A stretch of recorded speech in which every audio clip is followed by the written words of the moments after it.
Pag nanay ka na, lagi mong uunahin ng iyong mga anak.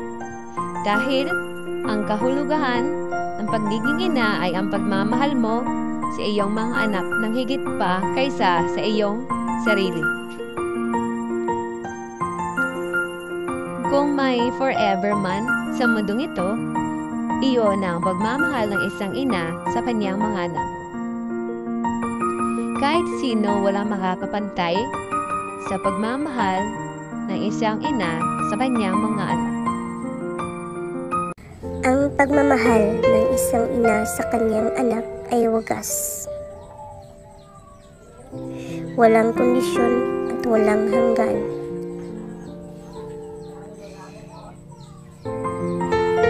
I'm not a perfect mother, pero gagawin ko ang lahat para sa aking mga anak.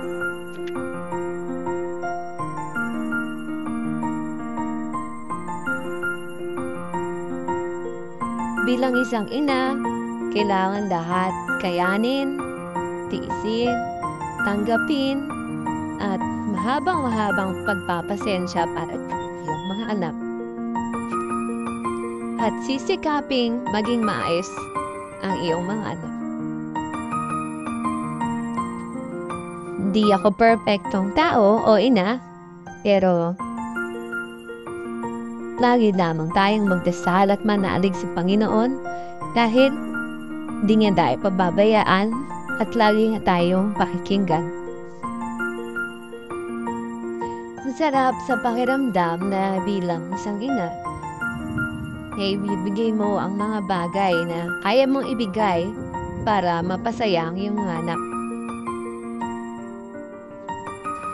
Being a mom, I don't compare myself to others because I know, as a mom of two, I am the best in my own way. Dahil ang mga anak ko ang aking inspirasyon.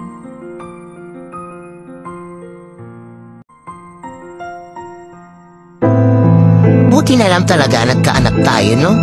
Mahirap pero kung iisipin mo, sobrang blessed pala natin kasi mula nung naging magulang tayo. Parang mas nagkaroon ng direksyon yung buhay natin. Mahirap sa part na may responsibilities na tayo. Kung paano mo bibigyan ng magandang future tong batang to, kung paano mo ihahandle yung iba't ibang stage ng buhay niya, nyo na magkasama. Kung paano mo siya i-build up na maging mabuting individual. Pero yung lakas na binibigay nila sa atin, iba eh. Yung kahit na anong pagod mo o sama ng pakiramdam mo, babamon ka talaga. Kasi alam mo may anak ka na nakadepende din sa yung Pasko ka na sa buhay, pero titignan mo lang yung anak mo, tapos babamon ka na. Lalaban ka na ulit yung mga bagay nga dati na hindi natin nagagawa, na akala natin hindi natin kaya. Magugulat ka na lang nagagawa na natin nung nagkaanak tayo. Wala na yung hiya-hiya, wala na yung pride, basta para sa mga anak. Kasi wala naman na sa atin yung sentro ng buhay natin eh, nasa kanila na. Alam mo yun, parang mas lumakas tayo nung nagkaanak tayo. Ang dami natin na-discover na strength natin. Pansin nyo yun, parang mas naging mapamarap tayo.